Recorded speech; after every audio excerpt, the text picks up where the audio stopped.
Welcome you to the Bible in 5 years. My name is Armando. This is a podcast project of reading the Bible in 5 years, only a few verses a day, from 8 to 32 tops, no more. We're not going to try to read 2, 3 chapters at all, not at all. And this is aimed for the one, not for the 99. Mainly for people who never read the Bible. Maybe they're not even Christians, or they just beginning in their Christian walk, and just for people who just don't want to read the Bible, don't like the Bible, maybe, but they probably figure, well, let's listen. I'm not gonna read, and it's just a little bit at a time, not a long thing.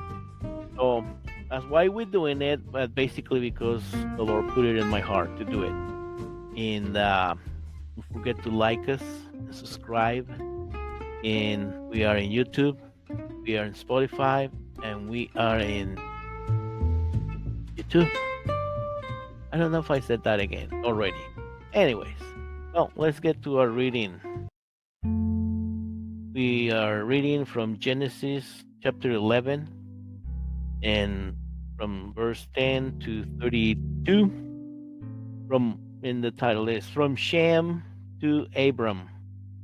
This is the history of Shem's family. When Shem was 100 years old, his son Arphaxad was born. This happened 2 years after the flood. After the birth of Arphaxad, Shem lived another 500 years and had other sons and daughters. When Arphaxad was 35 years old, his son Shelah was born. After the birth of Shelah, Arphaxad lived another 403 years and had other sons and daughters. When Shelah was 30 years old, his son Eber was born. After the birth of Eber, Shelah lived another 403 years and had other sons and daughters.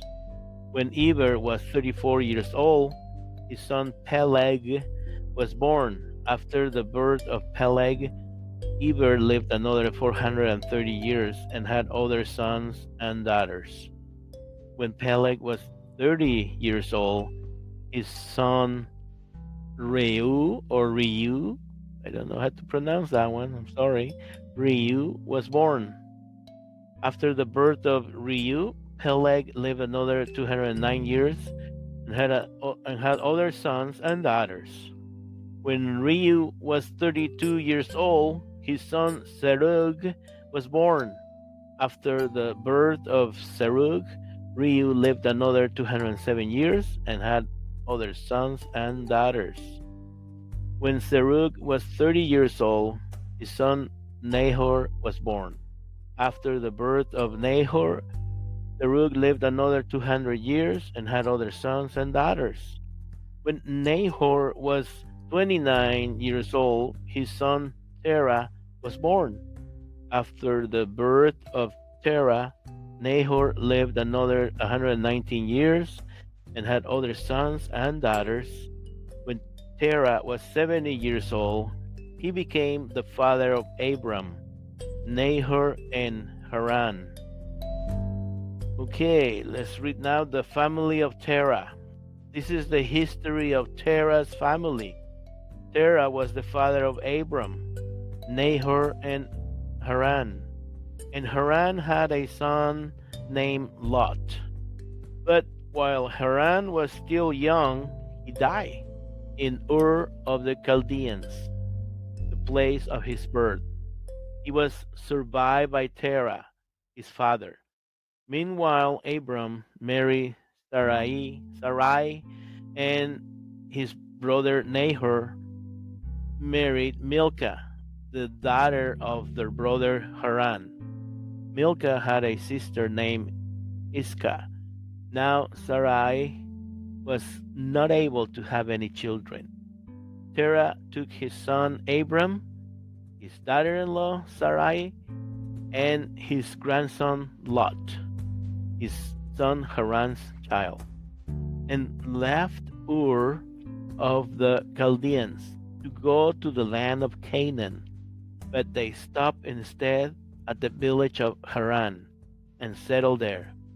Terah lived for 205 years and died while still at Haran. I find it interesting that it was Abram's dad, Terah, who decided to leave their land, their homeland, the Ur of the Chaldeans, to go to the land of Canaan. That is interesting, actually. I mean, we will read later on the rest of the story tomorrow, but that is very interesting. All right. Well, thank you for listening to this reading. Maybe I will get better after I read half of the Bible. I don't know. I hope. Thank you. And don't forget to like us and subscribe. We are in YouTube, Facebook, and Spotify. And again, this project of podcast is aimed for people who don't read the Bible, never have read the Bible. Maybe they start in their walk with God, Jesus, and if you're a Christian, it's okay. You're welcome to listen. And pray for us. Support us with your prayers. And thank you. We see you tomorrow. Bye-bye. Take care.